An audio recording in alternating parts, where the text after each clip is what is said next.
Oh my God, Anita.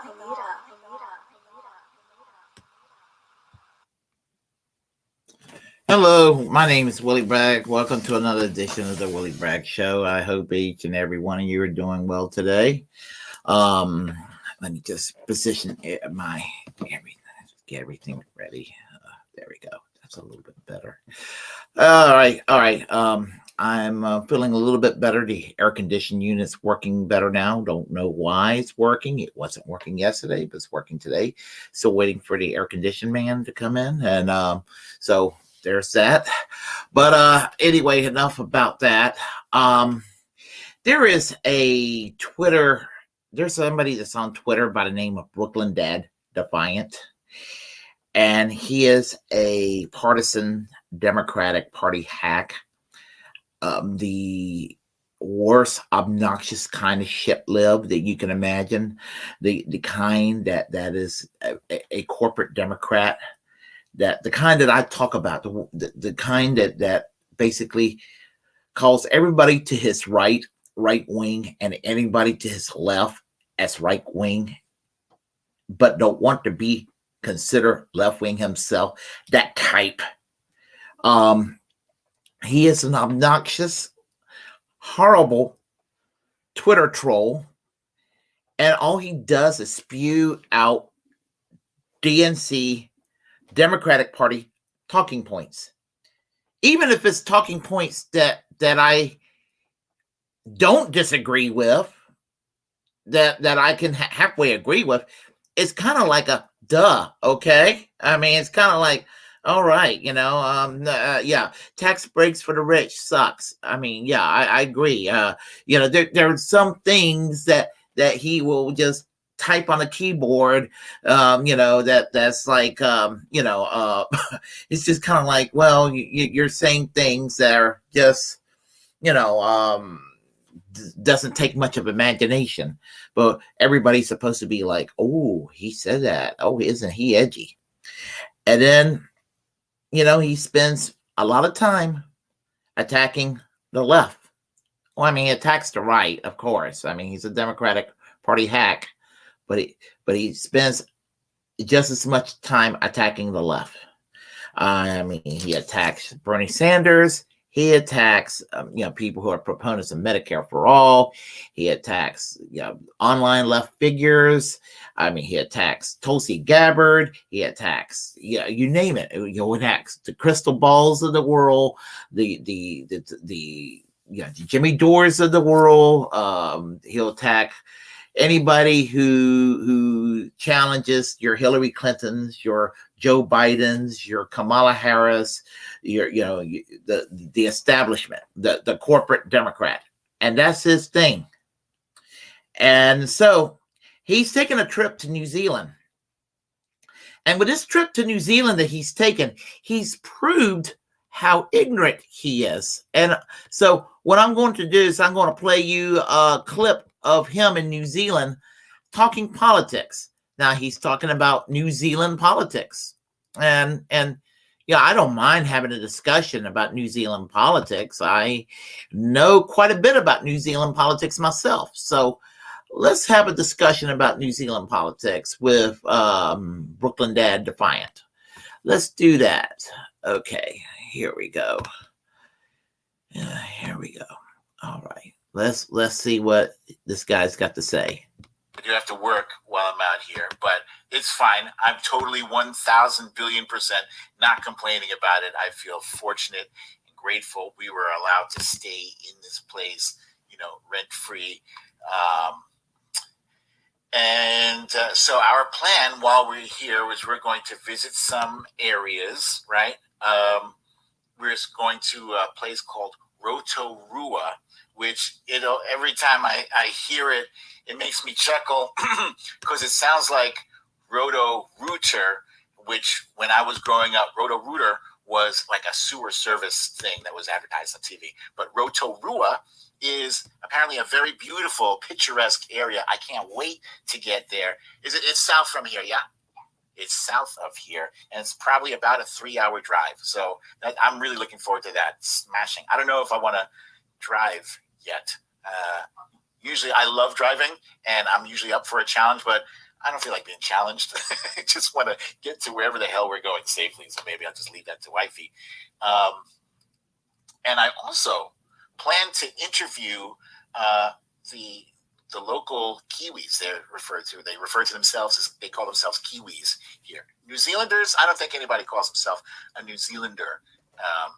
But yeah, I want to interview the locals specifically about how they see us, how they see the United States. Now, I've done some preliminary, excuse me, I've done some preliminary interviews of the family, right? And it feels like the family is primarily, if they were in America, they'd be liberal, which is a good thing. And how they see us, I'll tell you. Yes, they be liberal, but the Overton window is a little more skewed. They're probably social democrats in New Zealand. They'll be probably with the Labour Party, presumably. So they wouldn't be liberal in the American sense of the term. They'll be social democrats. I mean, liberalism in America is sort of social democracy, but it's not quite it. But anyway, there's some nuances. Go on. It ain't good. there's some pity. Yeah. So America is viewed by much of the world as a bad reality show. Okay, stop clock gets the right time of day. Brooklyn Dad Defiance, usually full of shit, but okay, he's right on. He's spot on this one. There's a lot to say about the United States, and it ain't good a lot of times. There's a lot that ain't good about the United States. There are some things good about the United States, but there's a lot that isn't good. Let's go on. Yeah, and we are the main characters of that reality show.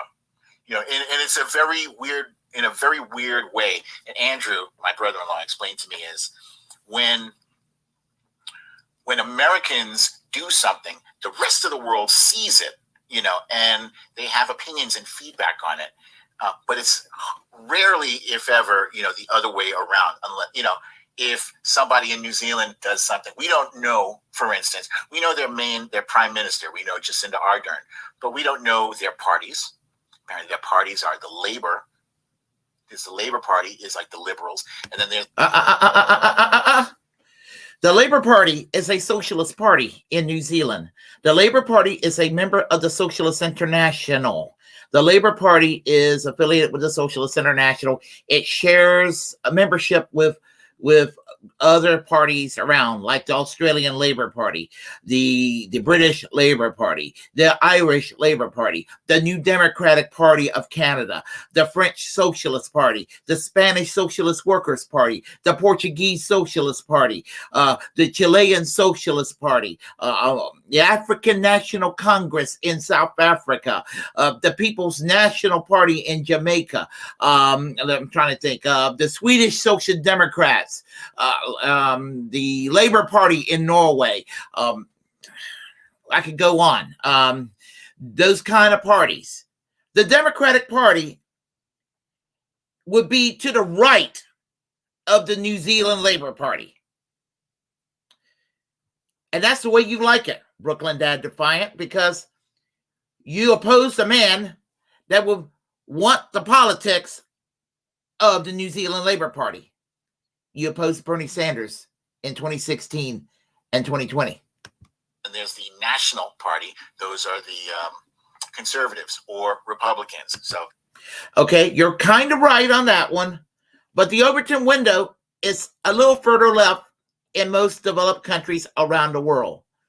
So the National Party in New Zealand would be, in a way, operating on the same parallel with the Republicans in the United States, except that they're a little more receptive to things like the national healthcare system and things like that. Same thing in the UK and places like Germany with the Christian Democratic Union and Union for Popular Majority in France and other countries that has a center-right parties.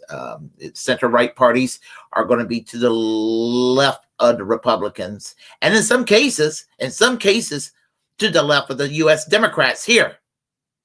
Not because they're left wing, it's just that the Overton window shifts further left.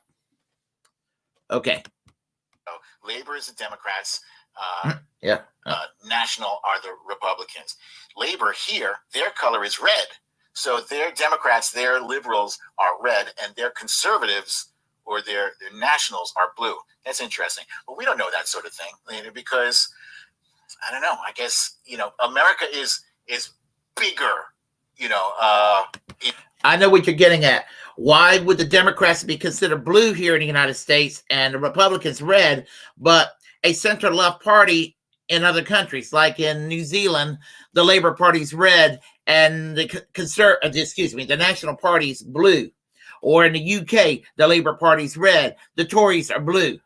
The reason they do that here in the United States, and this is where maybe conservatives are correct about the liberal media, that they did this on purpose because they don't want to be associated with socialism. And honestly, the liberals are not socialists. Democrats are not socialists, but they get ragged on and crapped on all the time for being associated with socialism. So they're kind of like, oh, no, we don't want to be associated and be confused with being something like a socialist party or a Labor Party in another country. Oh, no, we don't want to do that. That's exactly why they do that here in the United States. So I will let Brooklyn Dad Defiant continue. In global news, people are paying a lot of attention to us, and it's sad, it's embarrassing when things like Highland Park, shooting, a sniper killing 6 people and injuring many others on our national day of celebration on July 4th. Agreed. But you know what else is a damn shame?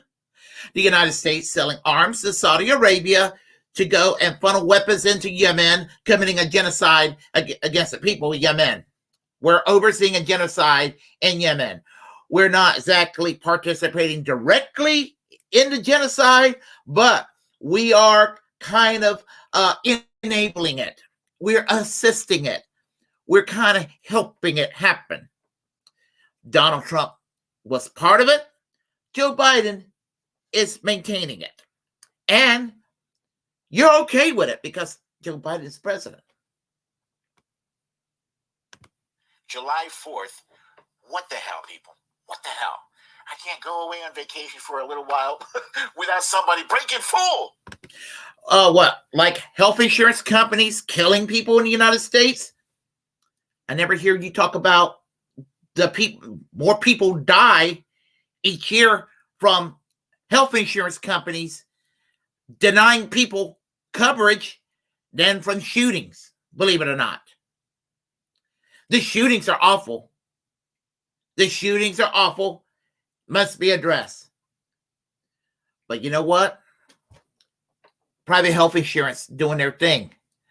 But because you can't bring yourself to support decent candidates and you're a shill for corporate Democrats who are in the pockets of private health insurance companies and big pharma, and you are basically a useful idiot for these corporate Democrats, and you just lure people in there with your little snappy little one-liners and your snappy little tweets.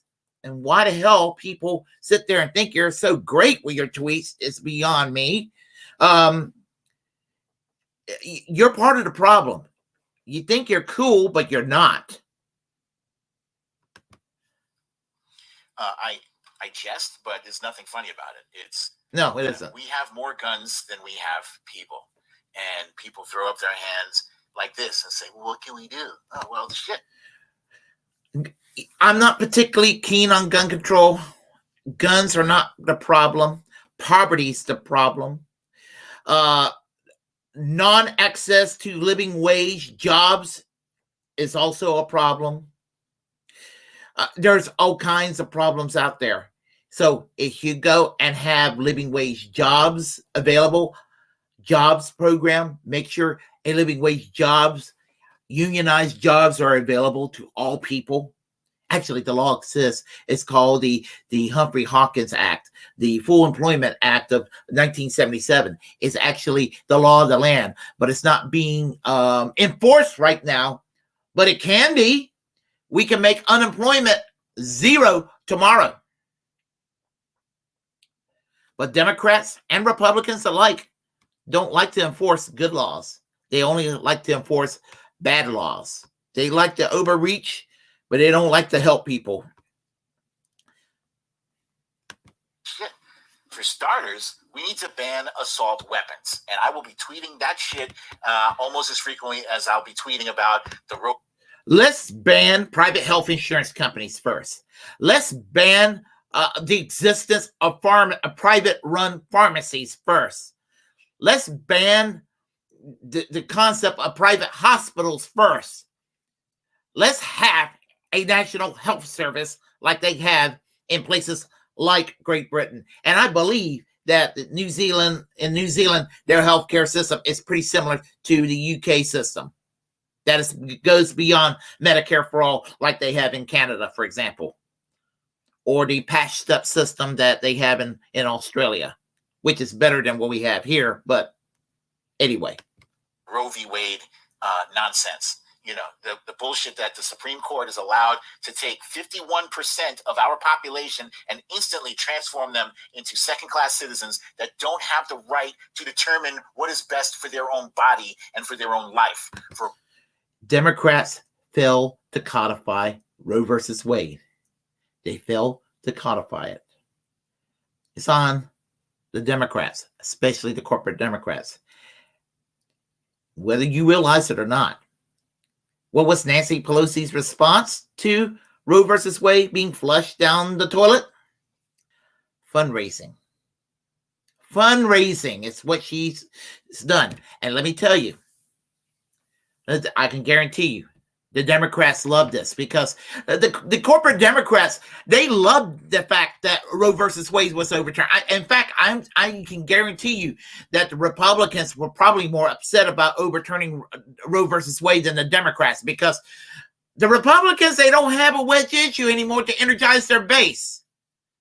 But the Democrats, they have a wedge issue. They're like, Well, thank God we don't have to have AOC and Bernie Sanders and Elizabeth Warren and some of these Occupy Wall Street people and the Amazon Union people, the Christian Smalls going around and nagging us about Medicare for all or public option, or nagging us about $15 hour minimum wage, or nagging us about labor law reform. Or student debt forgiveness. We can just go around and talk about the Republican war against women and yet not do a damn thing about it, like the Democrats never do a damn thing like they do while all the other issues, except declare war on the left-wing insurgents inside the Democratic Party. And if they can't declare war on insurgents inside the Democratic Party, they'll go and attack a ballot line in North Carolina like they did with Matthew Hoh and the Green Party down here, and have the State Board of Elections decertify the Green Party after they went through hell trying to get on the ballot, because they want to force progressives and the left to support corporate Democrats instead of supporting a people's candidate. For bodily autonomy.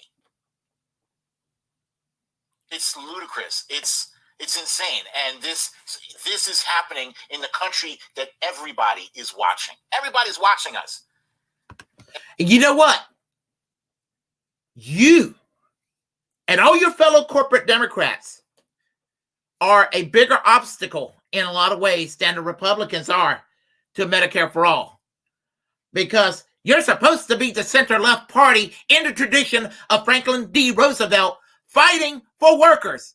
Your hero, Bill Clinton, and Hillary Clinton, back in the 1980s, when they took over the Democratic Leadership Council, they decided, we're not going to take no more union money, or we will take some union money, but we don't have to listen to them anymore. We'll start taking corporate money. And then they decided to go and Reaganize the Democratic Party and say, well, we don't need that New Deal tradition anymore. Yuck, yuck, yuck. We'll just go and play patty cake and flirt with Goldman Sachs. And that's what they have been doing since the late 80s and early 1990s to this day. And people like yourself has been enabling it and encouraging that kind of behavior. And then you're accusing people that are trying to make a difference, and they're trying to restore common sense to our economy, and you act like we're the problem.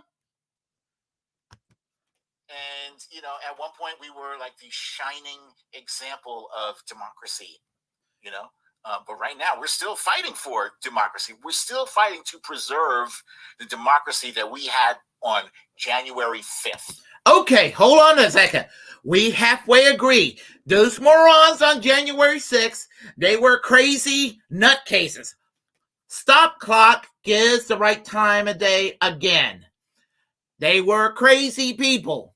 But how much better are you, Brooklyn Dad Defiant, when you don't say jack shit about Nina Jankowicz and the Disinformation Governance Board, the Ministry of Truth that attacks the First Amendment and declares anything as disinformation, conspiracy theory.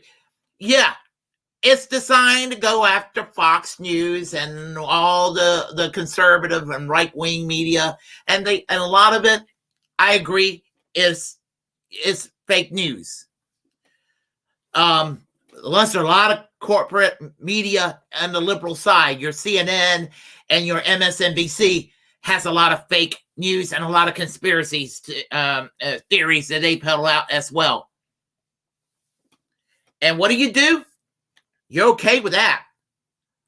Yeah, you're very selective. I don't like conspiracy theories, whether it comes from corporate Democrats or whether it comes from the right. Or even if it comes from the pockets and corners of the left. I don't like conspiracy theories, and I don't like fake news, no matter where it comes from. But the First Amendment allows us to get whatever information we want as a form of news. And this is why, and I'm sure you don't care about Julian Assange because you probably think he's a damn Russian asset. Because, we know that you love Hillary Clinton. So you can go and talk about January 6th all you want, and I'll agree with you on January 6th, but your words mean nothing when you look the other way about Nina Jankowicz and her Disinformation Governance Board. On January 5th, our notion of a peaceful transfer of power still existed. It was still a thing where the person with the most votes would get to lead the nation. And now we're looking at the possibility that even if the person who wins the most votes, even if a person wins the most votes, he might not get to be president because the Republicans are doing lots of devious shit in state elections. And Democrats, like the corporate Democrats, are going around and declaring war on insurgent leftists inside the Democratic Party and trying to go and make life tough. Look what y'all did in Ohio against Nina Turner, backing Chantel Brown, who was a member of the New Democratic, the New Democrat network, and then all of a sudden she joins the House Progressive Caucus, turning the House Progressive Caucus into something useless. And then you get a cadre of Republicans also supporting Chantel Brown, getting them all combined to go and put a stop to Nina Turner. I don't recognize Chantel Brown as a member of Congress because she's not just a corporate Democrat. She's also a Republican. Corporate Democrats and Republicans work together. So there you have it. Where they get to pick somebody who can basically just overturn the vote. This is what's happening right now. So, the folks that I've spoken to and asked their opinion of America, they feel like, what a shame. What a shame. We are high and mighty. We consider ourselves the greatest nation on earth. I don't even know if that's true anymore. I don't know. I mean, I still love America. Plenty of people have asked me when I posted, about my trip to New Zealand. Some in jest were like, "How are you going to stay there?" And some were like serious, like, "Stay your ass there." And some, I was one of them. Some folks are like, "Man, I don't blame you if you don't want to come back. I want to come back. America is still my home. It's where I was born. It's where I was raised. It is the country that I love. And if you love something strongly enough, you love it enough to criticize it. And people who tell you otherwise are full of shit. If you love your kids and you see them doing something wrong, then you punish them, you reprimand them to correct their behavior because you love them enough and expect the most out of them. If you don't give a shit, you don't say anything and you let them act however they want to act. But for me, I expect more out of my country. I expect more. I expect us to be leading by example, to be doing better. When you see people snarky on Twitter say, "Do better," high and mighty, "Do better with your tweets, man." I expect America to do better. So I want to post some interviews that I plan to conduct over the next week or two that I'm here, and I don't know what I'm going to get. I'm not under any. Okay, that's it for me right now with regard to this silly person. But regarding Brooklyn Dad Defiant, I mean, I just discovered him. Oh, good Lord! Just a couple of months ago, about 2 months ago or something like that. Maybe about a month and a half ago, and then I went and checked him out on the internet. I'm like, oh gee, he goes back that far. This guy is just an absolute piece of shit. I mean, he is absolutely what is wrong with our political discourse, and he's reason why America can't have nice things. because he's criticized. He spends more time criticizing. He criticizes the left more than the Democratic leadership. And it is the left. It is the left that is the solution to what needs to be done to save this country. If you want to save this country, you need a strong left. If you want this country to go down the toilet, keep voting for your Nancy Pelosi's and your Kevin McCarthy's, and keep voting for your Mitch McConnell's and your Chuck Schumer's, and keep voting for your Joe Biden's and your Donald Trump's, and keep voting for your Ted Cruz and your Dianne Feinstein, and keep voting for your Marjorie Taylor Greens and your I'm trying to think of a horrendous person on the Democratic side in the House of Representatives right now. Just any member of Congress right now. Just think of anybody. Jim Clyburn. I'm sorry, I had a brain fart. In the pockets of private insurance companies too. Horrible individuals. Governor DeSantis in Florida. Keep voting for people like that, or keep voting for Governor Gavin Newsom of California. You keep voting for these damn losers, you're going to end up, losing all the time. So, I just had to go and just kind of get this out of my chest, and I've been wanting to do this and to basically speak my mind on Brooklyn Dad Defiant, because he is such horseshit. Anyway, on the chat line I have Hot Retarded Chicks. Hey, we have Barry Multiva. Hello, we have Propaganda Live. Tell the Willie. Hey, Propaganda. You're the man, Willie. Thank you. Let's see. Laughing my ass off. Democracy before January 5th. Oh, God. More like oligarchy. Never truer words spoken.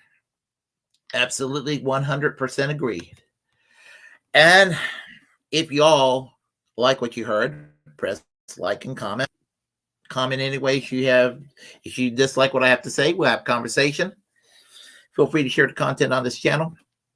As a First Amendment absolutist,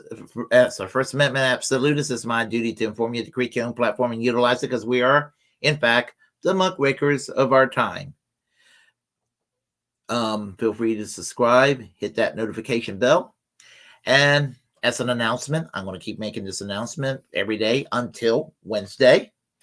On Wednesday at 11 a.m. Eastern Standard Time, I will be interviewing Matthew Ho, who is the Green Party candidate for the U.S. Senate here in North Carolina. His candidacy been taken away by the North Carolina State Board of Elections. The Green Party were taken off the ballot, which is horrible.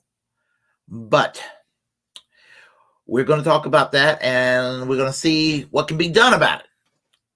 And we'll be talking about that and a host of other issues.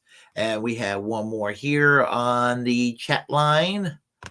Let's see. Yona Anavodi. Woohoo! Woo! Back. Okay. So I am going to go ahead and take a nap very soon. So I will talk to each and every one of you later.